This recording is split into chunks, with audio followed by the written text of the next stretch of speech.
The Guild is Maximum Lawyers' community of legal entrepreneurs who are taking their businesses and lives to the next level. As a Guild member, you'll build relationships, be held accountable, and learn strategies specifically designed to get you unstuck and accelerate your plan for growth. Members are also granted exclusive access to masterminds hosted around the country. Our next event is coming up, and we're heading to Scottsdale, Arizona. There's something truly magical about the power of these in-person connections where real-time breakthroughs happen. Picture this. You're surrounded by like-minded law firm owners tackling your business and mindset challenges together. The energy is electric, the insights are transformative, and the results are game-changing. Investing in yourself is the best decision you'll ever make. The knowledge, strategies, and breakthroughs you'll gain are priceless assets that will supercharge your practice and propel you forward. Join the Guild and secure your ticket to Scottsdale at the best possible price by visiting maxlawevents.com. One of the things that I challenge my associates to do is to try to pick up business at a 7-Eleven. It's one of the games we play. And so I'll send them out and say, okay, listen, go to 7-Eleven or Starbucks today, and I want you to come back with 2 pieces of business. And so I'm a big believer in that the introduction is the most important part of your day. I think most people want help. They just don't want to ask for help. And it's incumbent upon us to be first. And so to say hello and to be in a position to say, hey, can I help you? That is the most powerful question I think you can ever have. Run your law firm the right way. This is the Maximum Lawyer Podcast. Your hosts, Jim Hacking and Tyson Mutrux. Let's partner up and maximize your firm. Welcome to the show. Welcome back to the Maximum Lawyer Podcast. I'm Jim Hacking. And I'm Tyson Mutrux. What's up, buddy? Tyson, my friend, it's good to hear your voice. I hope you're doing well. I am. It's been busy. I have a day off from the trial because it's Columbus Day, which is a nice little break, but I'm exhausted. Otherwise, I'm doing really well. How you doing? I'm doing well. That's good because we're recording 2 podcasts today, and our first guest today is Albert Hartley. Albert is the founding member of the Hartley Law Group, PC, out of Chesapeake, Virginia. Albert, welcome to the show. Thank you. Good to be here. Albert and I met a few months ago back at John Fisher's mastermind group. Albert and I sat next to each other at the closing dinner, and we had a lot of laughs. After having spent time in that sort of intense mastermind scenario where everybody's sort of analyzing you and squeezing your brain and making your head hurt with new ideas and great new strategies, it was nice to just kick back with Albert and sort of talk like real human beings. I'm surprised that Albert actually wanted to actually come on the podcast after spending that much time with you, just sitting right next to you. I'm actually really shocked by that. So, Albert, I feel sorry for you that you had to spend an entire day sitting next to Jimmy. Well, it's not a problem, except he just kept eating off my plate, which was just, that's a little unnerving. But it was okay. We got to share a lot of food. It was good. All right. Well, tell us a little bit about how you started your firm and how you got things going. Well, it's interesting. I come from a middle-class background. My father and my mother, my dad's a contractor, so they sort of built their company out of the ground. And I'm the first one in my family to ever go to college on either side as far back as when our family originated. And then law school was sort of like this goal. So really mine was a locality-based genesis, frankly. I mean, I started going to law school in Virginia Beach and then sort of put myself through law school selling real estate as a real estate agent, which is kind of where everything started for me. Albert, tell us a little bit about Chesapeake, how big it is, what your clientele looks like, and sort of how the community is as it relates to the legal field.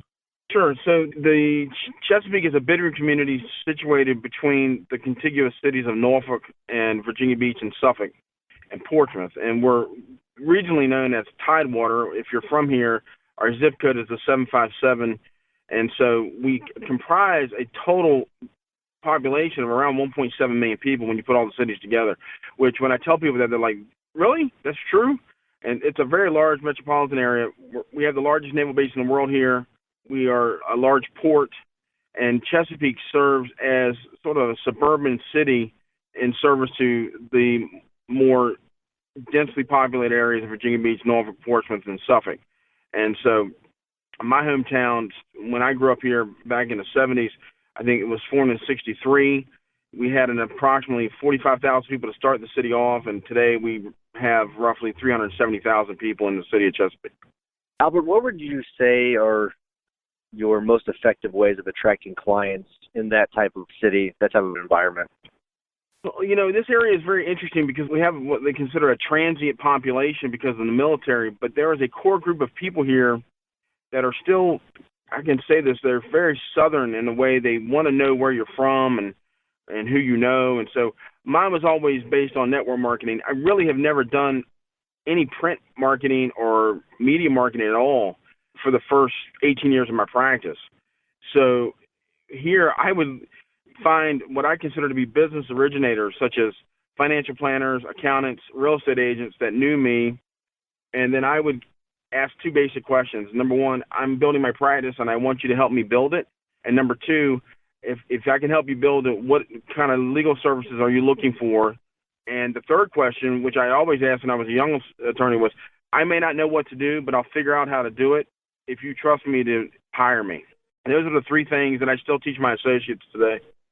Albert, when we were riding over to the mastermind and you were explaining to me how your firm worked, it took me a little while to really understand how all the pieces fit together because, Tyson and I spend a lot of time on the show talking about niching down, but I think in a smaller town like Chesapeake, you sort of have to, and I know you do, work in a couple different practice areas. Can you talk to us a little bit about your mindset of sort of what fields you practice in?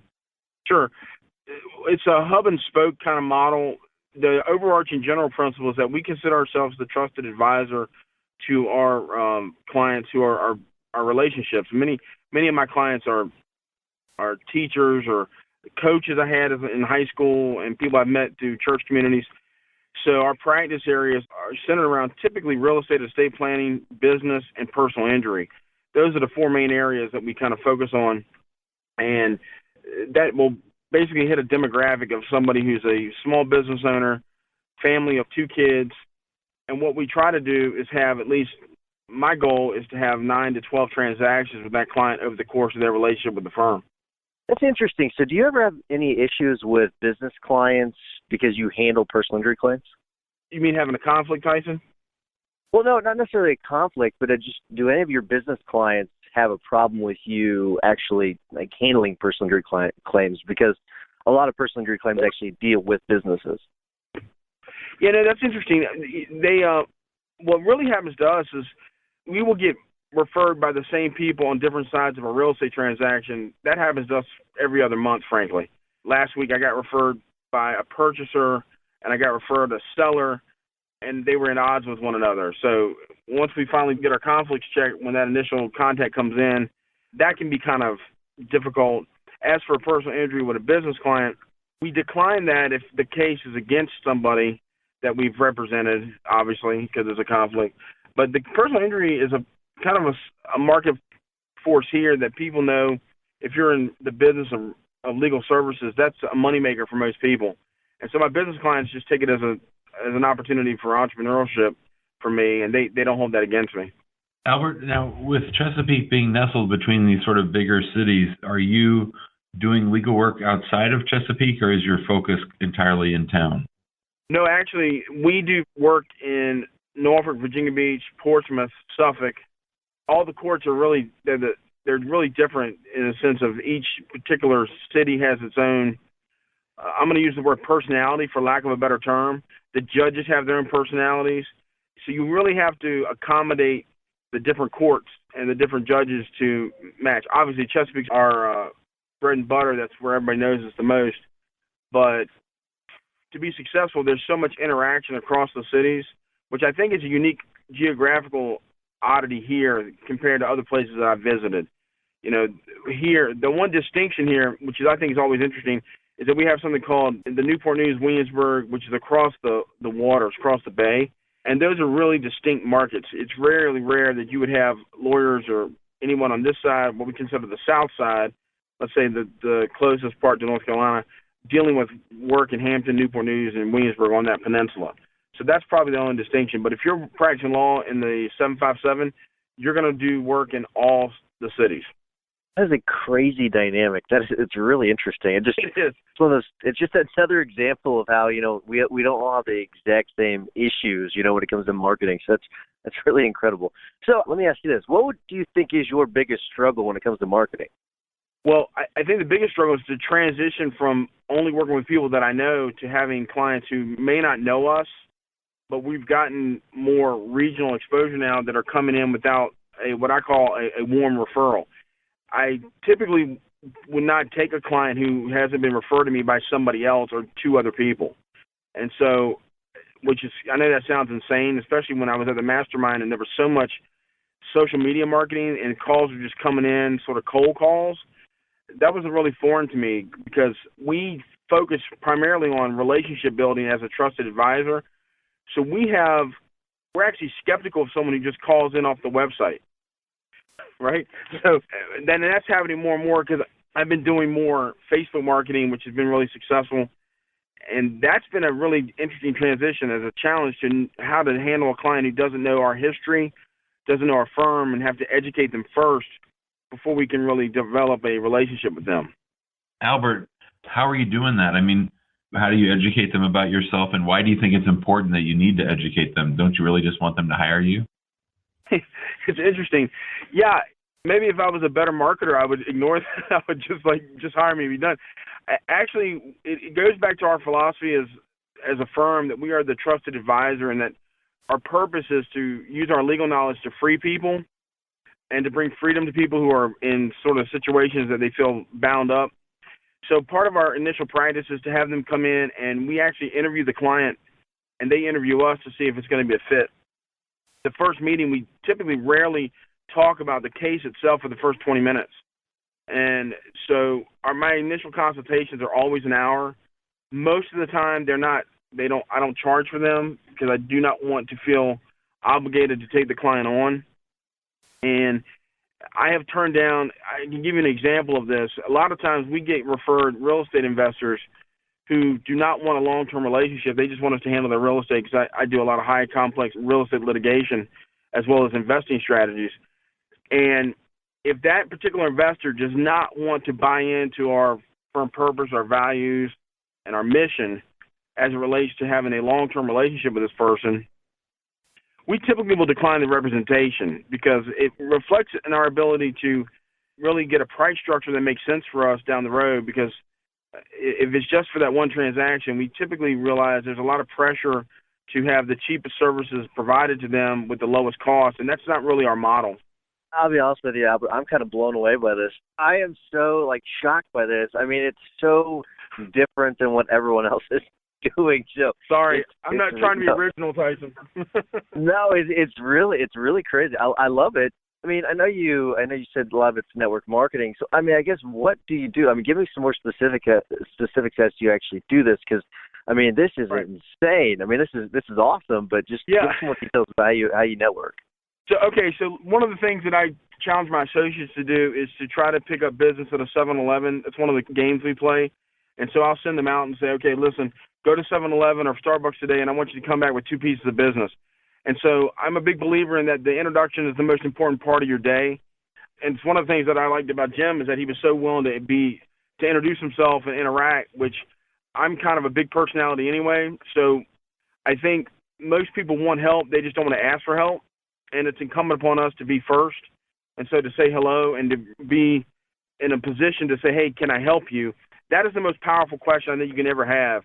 So when you go to an accountant, a financial planner, or a real estate agent and say, listen, how can I help you? Many times those relationships start without any monetary transaction at all. I'll be honest with you, at all. Many times a real estate agent will call me, and I may get 50 calls a month, and they don't even do work with our firm, meaning I don't do their closings, I don't do their transaction. They call me, and I use that as a marketing opportunity for them to know that I'm a resource for them. They will refer me probably 5 pieces of business in the next 2 years. So every time someone calls me for a 2-minute question, which I'll answer quickly, I can pretty much guarantee that if I follow up with that person with a thank you letter, a phone call, an email, I'm going to get 4 or 5 pieces of referral business that has nothing to do with that real estate agent's transactional work. And so it becomes an obsession to try to find what I consider to be case originators, which are the financial planners, the accountants, and the real estate agents, because they are actually dealing with people who have problems. They can't solve the problem typically because it's an area that's outside of their expertise. But if we are their trusted advisor, they're coming to us first. And so our goal is to make sure we have those relationships with those folks on a consistent contact basis. I think this is a great message. We're talking with Albert Hartley from Chesapeake, Virginia.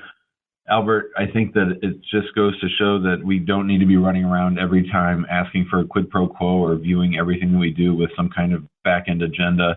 You're just building relationships. And I'm interested to hear about this, you said, game that you play with your associates where you drop them off at 7-Eleven. Like when I was 15, my dad dropped me off at the corner of Clayton Road and Brentwood and said, "Jimmy, don't come home till you have a job." And that's sort of what I'm envisioning with you, sending out your minions to 7-Eleven. And tell us how that worked.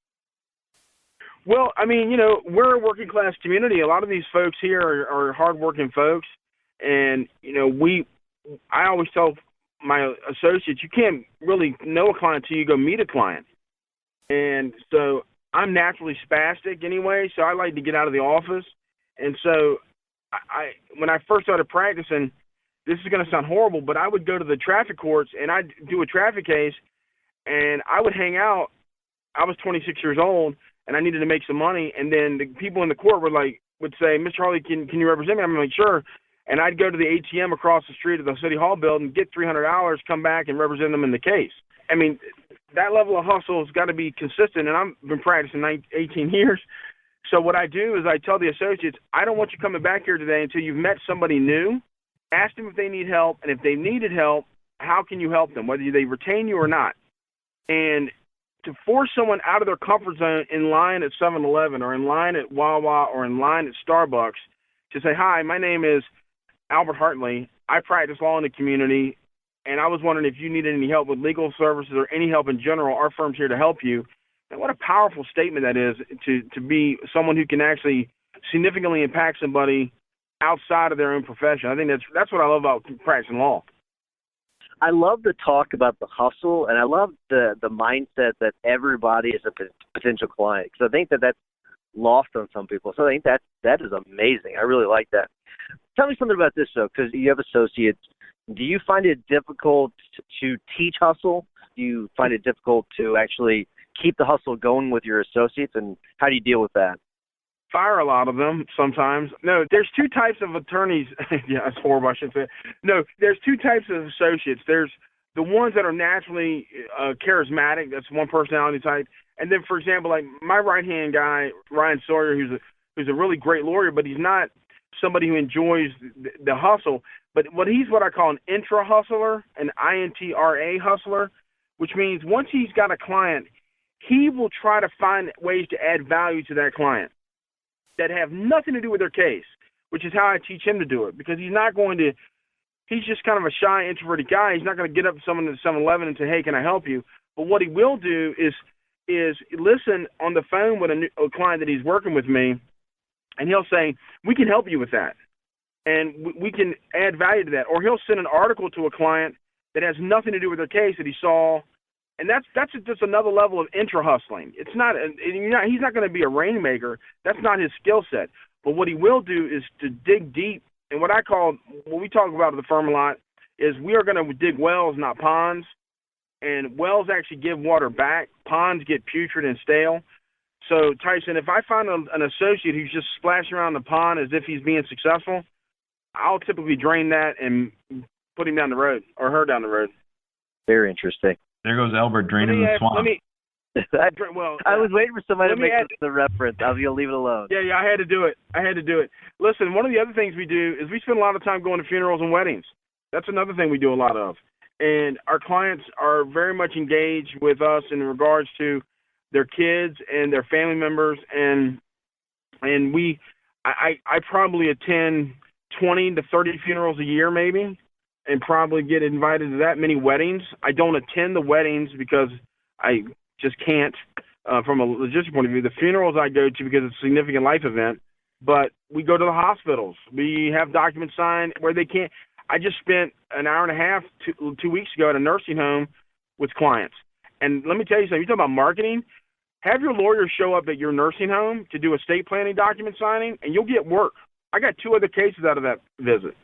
Albert, I got to tell you, man, I am flummoxed. I mean, This is really interesting. I think it's just a testament to what you've built and your philosophy. And sort of tell us, how has it grown? How has it developed over time? And I know this is the kind of thing that takes time to build when you're talking about investing so much energy into a relationship.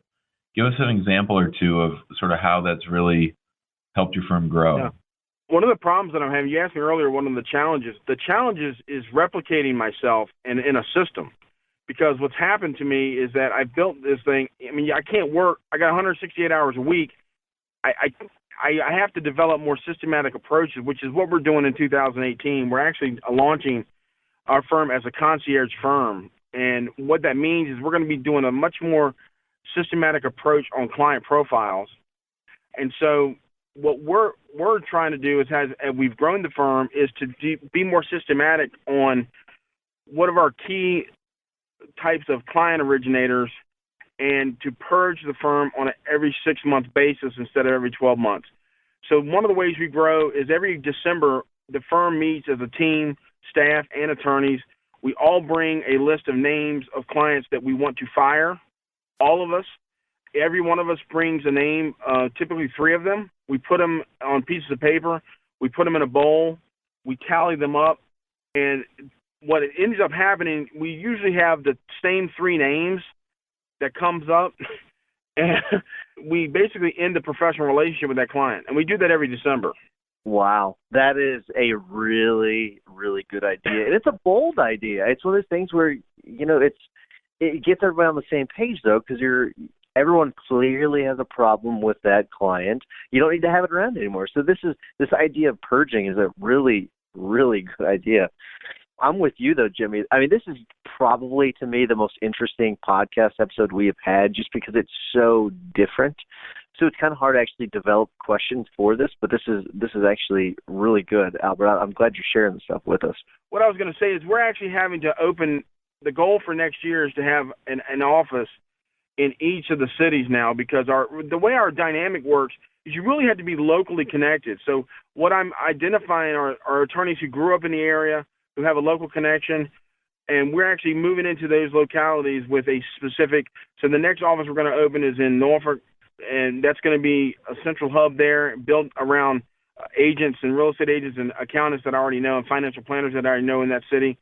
We're going to actually open one up in Virginia Beach, and it's not going to be full offices, but it's going to be a place where clients can come and have a contact center, which will allow us to service their needs. And I will tell you, we spend a lot of time connecting clients with other clients now. Jim, you asked about how it grows. That's one of the ways we do it. A lot of times they'll come to us and say, hey, I'm looking for real estate in Chesapeake, or I'm looking for a financial planner.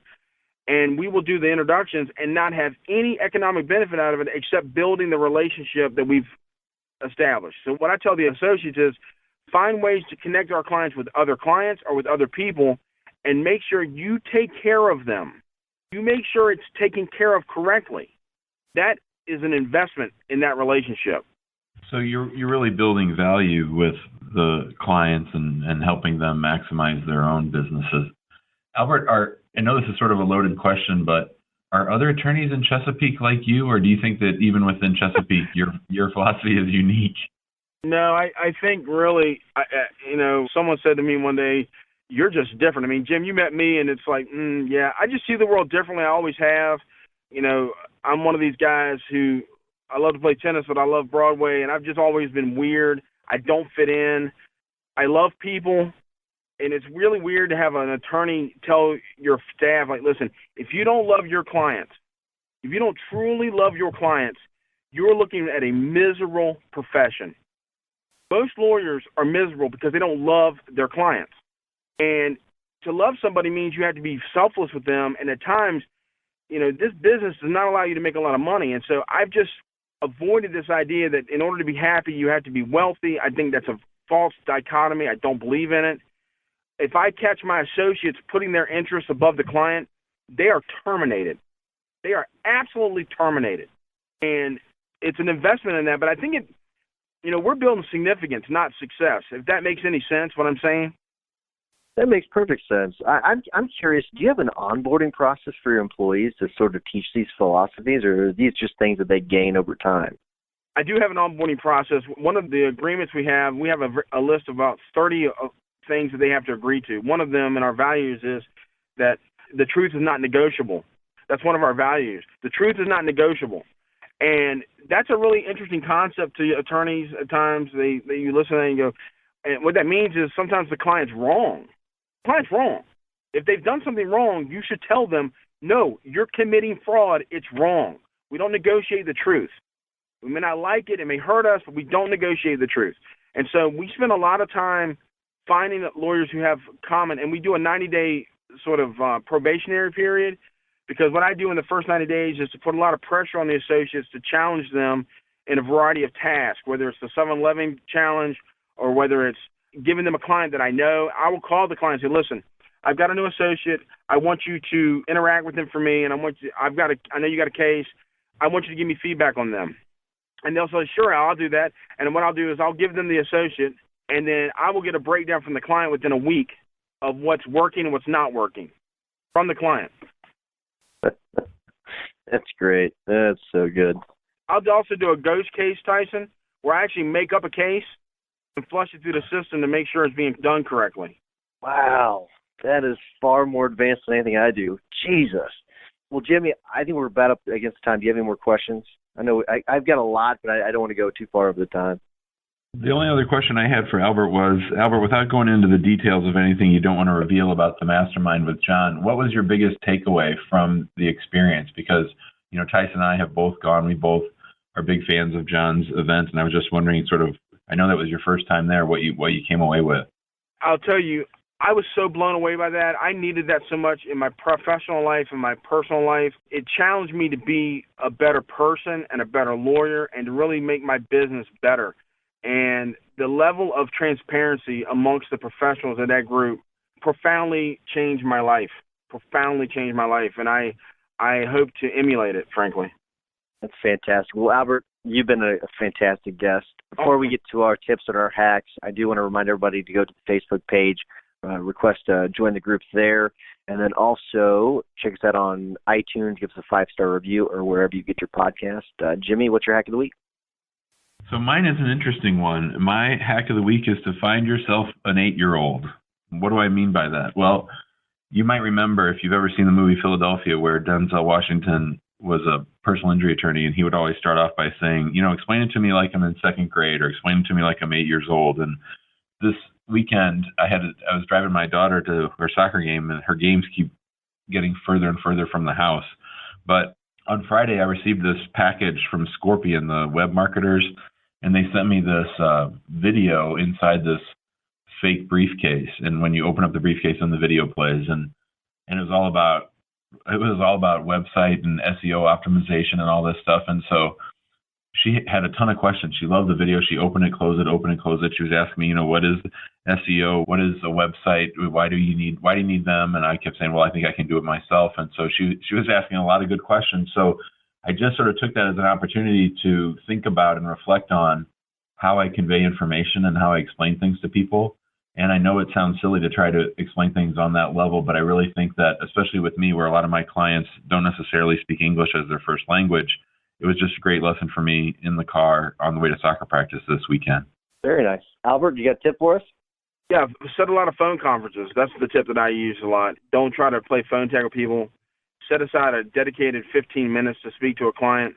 Make sure they understand the parameters in which the phone call is going to be taking place. A lot of times it can save you multiple hours of prep if you have a set aside 15 minutes with them. That's a great example. We do the same thing. It's very important, and then that way they know exactly when you're calling. We know what the call's about, so you can actually prep for it, and so you're not blindsided by a random question you haven't gotten in 5 years. So that's a really good one.